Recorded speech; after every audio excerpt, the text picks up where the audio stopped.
It's amazing. You give us so much from Martin Luther King and John F. Kennedy and etc. and all of that. Even the conversation that you were having earlier today with the gentleman, real life scenarios that we could all, reflect from that we all encounter throughout the day.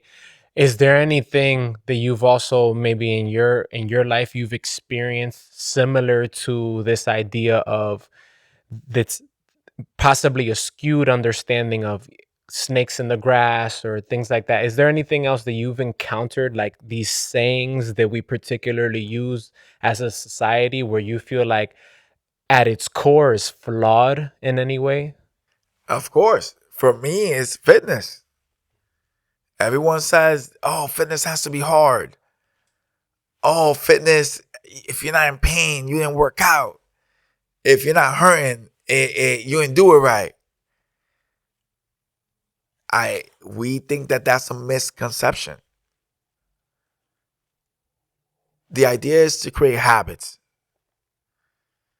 and I'm a paraphrase from The Atomic Habit by James Clear. Attractive, satisfying, easy. You know, that's how you build habits.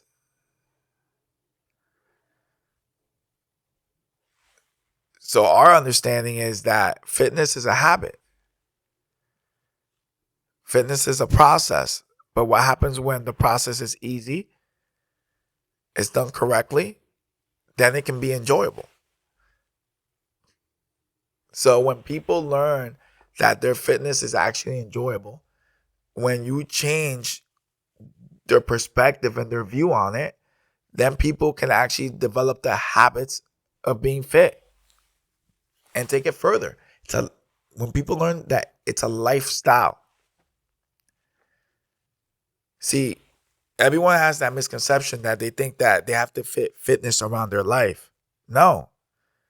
Fitness is meant to be fit around your life and in your style, with how much time you have to train. Everything can be adjusted to the individual. And then people will be healthy. And instead of going to doctors for some type of medication so it could numb what's wrong, it's going to be the opposite because they're healthy.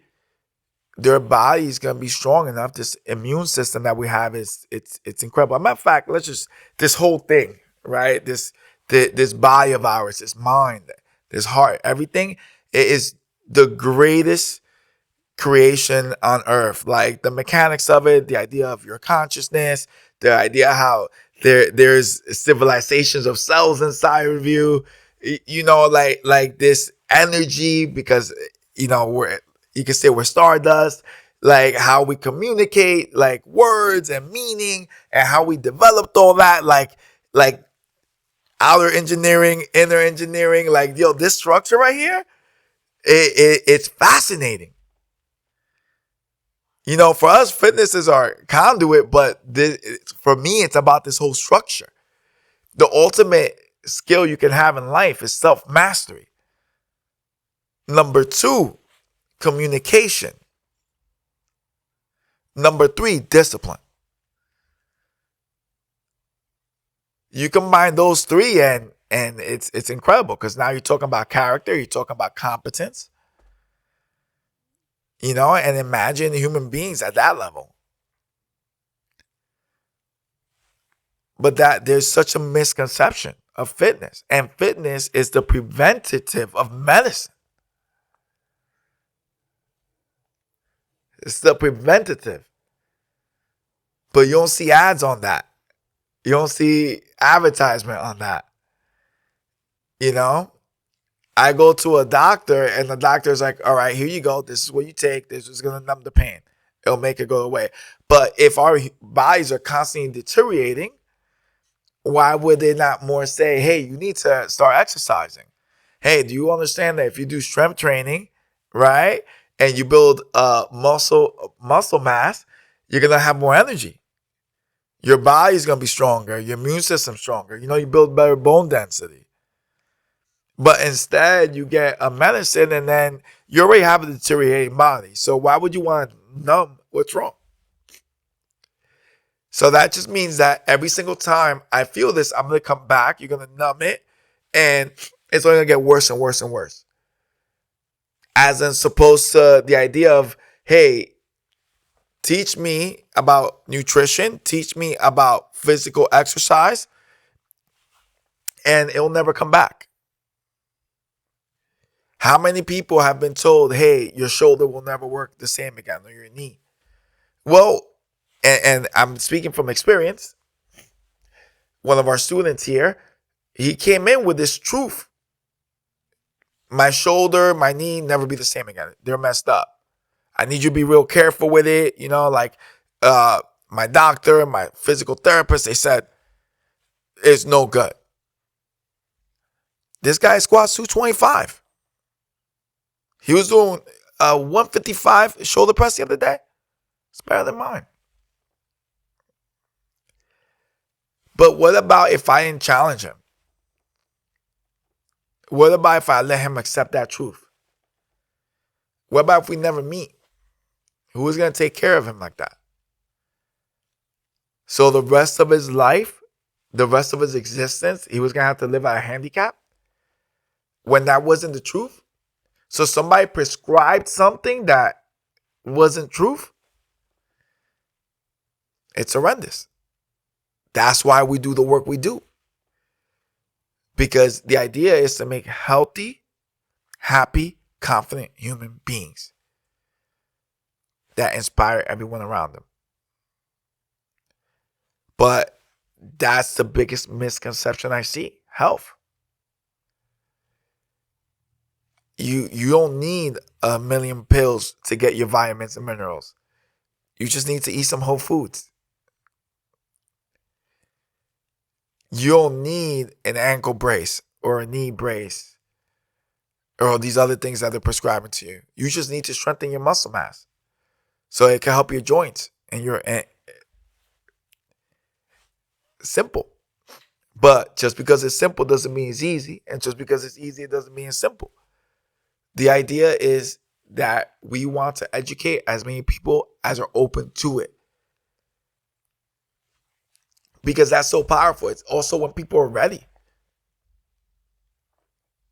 It's not when I choose. It's when they choose. So I present ideas. I present solutions. But what I don't do is accept the idea that there isn't a better way. The way my mind works is that there is always a better way. Because as human beings, that's what we're designed to do, to continuously find a better way. We have more at our disposal now than the presidents had in 90s, information-wise. But guess what? Technology has grown so much that we probably have a better lifestyle now and than the 90s. That was 30 years ago. So imagine 30 years in the future. The stuff that's happening in medicine and technology and just everything around us is it's called a singular event, and it's ridiculous. So it's time that we stop identifying ourselves and limiting ourselves. It's time for us to realize that we are limitless.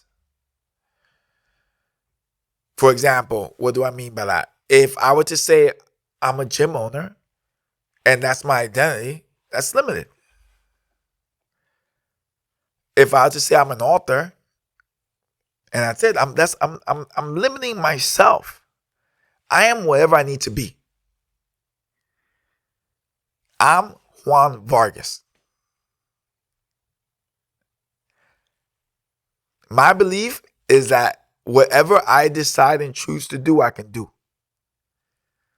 The question is, what do I want to enjoy next? What do I want to go learn about next? What do I want to dive into next? Because there is nothing but potential and possibilities all around us. All we have to do is observe and pay attention. and add value to others. See, when I learn something, I ask myself, how does this add value to me? Then my next question is, how can I use this value and bring it to others? And then my next question, how can I help others add that value to others?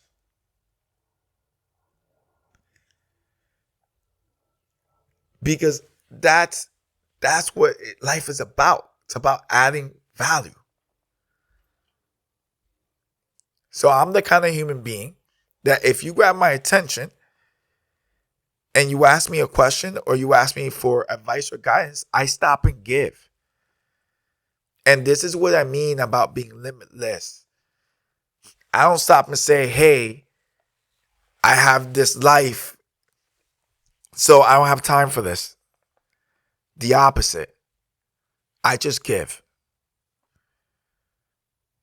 The sun, it just shines. It doesn't ask for anything. It just shines. So I just shine. And then what I teach everyone that comes and is within my proximity is to just shine. Forget about the expectations. Do it because it feels good. Do it because it's a better thought process. It's a better reality. If you want to be better than people, there's nothing wrong with that. But if you want to empower people, there's a lot of joy in that. There's a lot of joy in empowering other people to be and to do.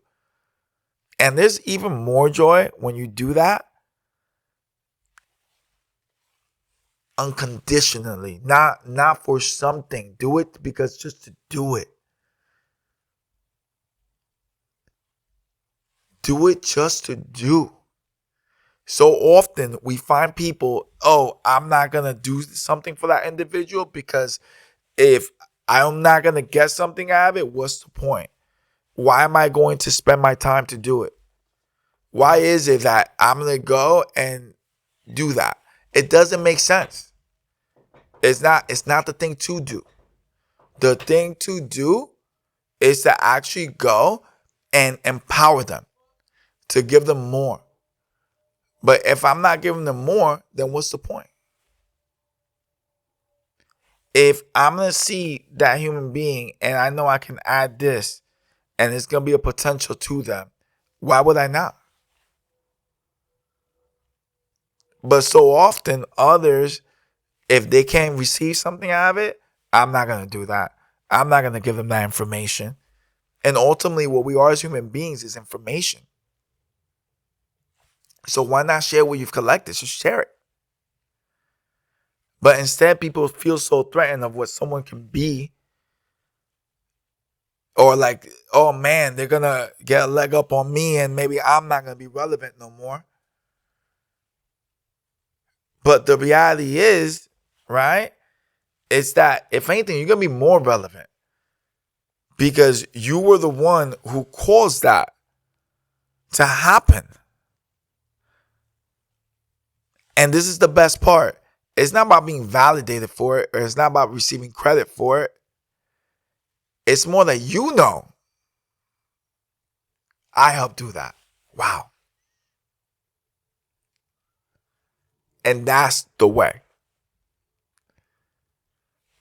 That should be the way for everyone.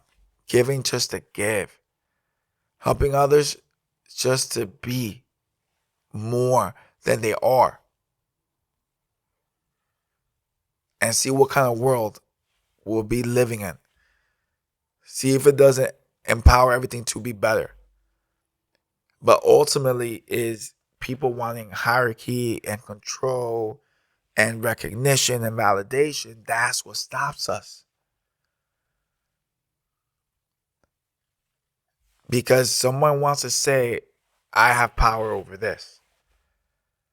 Someone wants to say, I did that.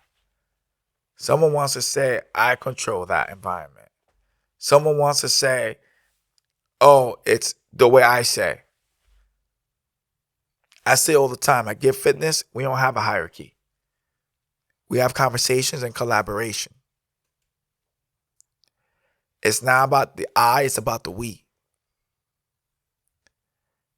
And the only thing I do is filter. So we have discussions, and what I am is the facilitator of the discussion to make sure that the energy is good, to make sure that the flow is good. Because that's what it's supposed to be. If you use words of destruction, if you use negative words, what other outcome but deterioration can you expect? So even when others do wrong, still don't use negative language. Because now you're just falling even deeper. And stop blaming other people. Don't blame other people because you're not living the life that you want to live. There's only one person you can look at, and it's in the mirror. Because I promise you, if you seek truth, if you seek opportunity, if you seek better information for yourself, and you decide to expand, grow, and learn, you'll find it. You'll find it, but you have to seek it. It doesn't just come. You have to earn it. And it is earned. It is not given, it is earned. So even when I give people information, even when I encourage, I tell them how to, but they still have to do it. If someone doesn't do it, then it doesn't happen.